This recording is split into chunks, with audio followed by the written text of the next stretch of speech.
My special guest this week goes by the name of Isaac and Candace. We have the CEO and the board chair of C&J Migrant Solutions. Y'all said that like an R&B group. Like that was such a nice unison. Y'all put it all together. So let's go ahead and talk about what C&J Migrant Solutions actually does and how people benefit from it and what was the causes and the motivations behind getting this foundation started. So the foundation started in 23. We started as an LLC in 22. And the motivation behind it is to bring our Black and brown migrant people together, right? We do a lot of immigration services. We also do workforce development, adult literacy classes.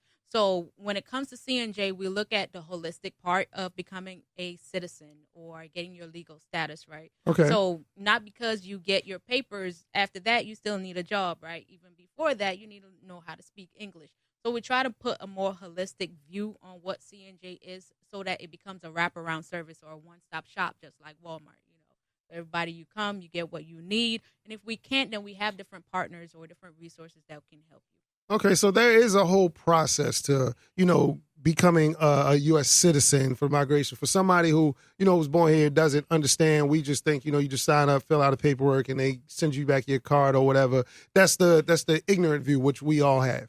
So, but for people who don't know the process of what goes into, immigration and, becoming a U.S. citizen, what is that like? So it's a process, and it's a long process, right? You first have to be sponsored or, and when I say sponsored, it has to be a family member or humanitarian services, such like asylum. We do a lot of asylum. Or you have a H-1B visa, meaning employer will sponsor you, or you have a high level education and you can get one of the U visas, right? So it's a process on where you qualify, right? So everyone has to qualify under a list of different headings on where you qualify in order to even start the process. So once you are qualified, you speak with a reputable attorney. Once you're qualified under one of those headings, then you can start the paperwork. Okay. Once that paperwork is submitted, and once again, ain't nothing in this country is free, so USCIS gonna need their money. You're gonna have to pay for that application fee. You're gonna have to pay the attorney. And guess what? The sucky part about it is they can deny it, and you don't get your money back. Oh, right? wow. And that's one of the reasons why we always say get a reputable attorney that know what they're doing, right? So that attorney will know they can go back and say, hey, reopen this or what is needed. So it's definitely a process, and it's a long process too. The easiest process is if you're married to a U.S. citizen. That's the easiest process, and that, you can do that within 3 years. Unfortunately, due to the new administration, there's a hold on all of that, right? Mm-hmm. So even if you're currently married right now and seeking, might not, and I'm not going to say that it won't be quick. It's just how the process is kind of moving right now. So I don't want anybody to think, oh, yeah, I can, go ahead and get married and, within 3 to 6 months, I get my work permit. And then after that, within a year, I can, get my LPR, which is your permanent resident, right? Oh, okay. It ain't Say like again, that. So you said it's called an LPR? So it's a permanent resident. It's a permanent resident card, right? That you get, right? It's a green card. Pretty much what you call your green card, right? The process is not that simple no more, right? It's more, they have made the process, in their way, they will say more sophisticated to rule out fraud, which there is a lot of fraud. I'm not going to sit here and be like, oh, it's not. However, it's less fraud than when it comes to people really trying to do it the right way, right? Mm-hmm. People don't really come here. One of the biggest misunderstanding is that migrants come here to steal jobs. Ain't nobody come here to steal no job. They actually come here to work and provide for their family back home. If they could have done that back home, they wouldn't have been here, right? Absolutely. So really, and then when you look at it, you talk about the taxes and you talk about different things that are paid.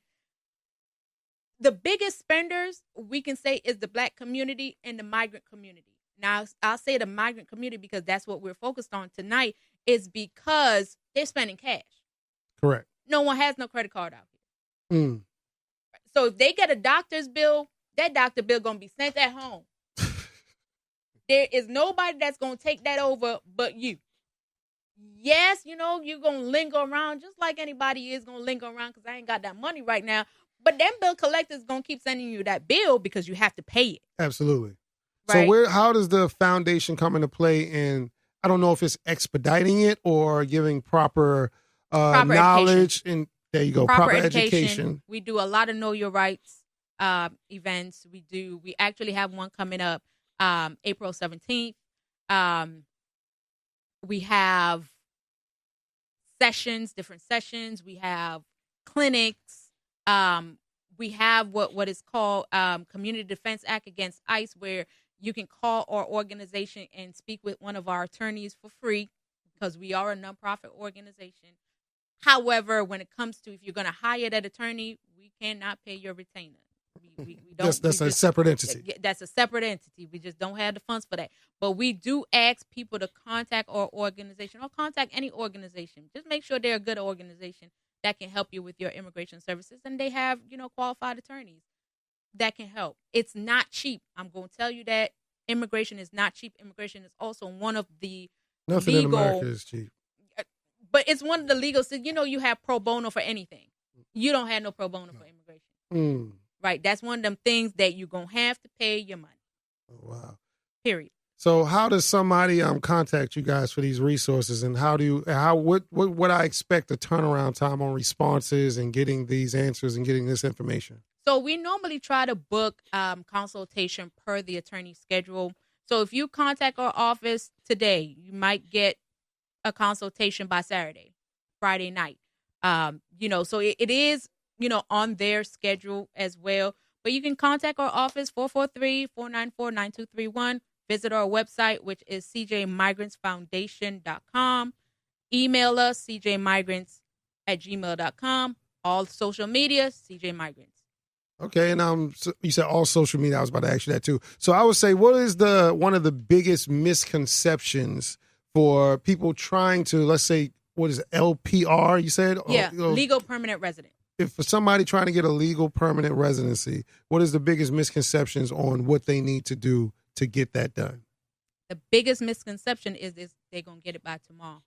That's not how the system works. It takes a long time, right? It takes a long time. Because like I months. said, you have to go through those different qualifications.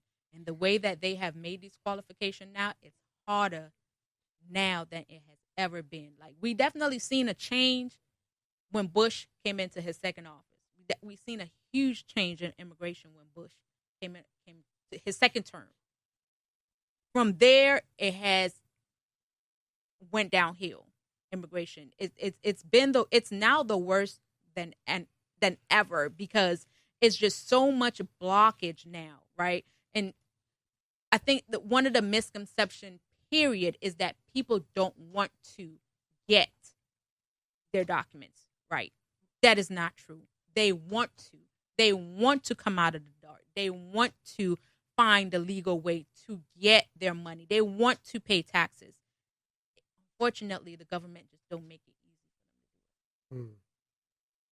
Isaac and Candace, my special guest creators of the DMV again, y'all say it so beautifully in unison. C&J Migrant Solutions. Oh, yeah, I was a little bit rusty right there. No,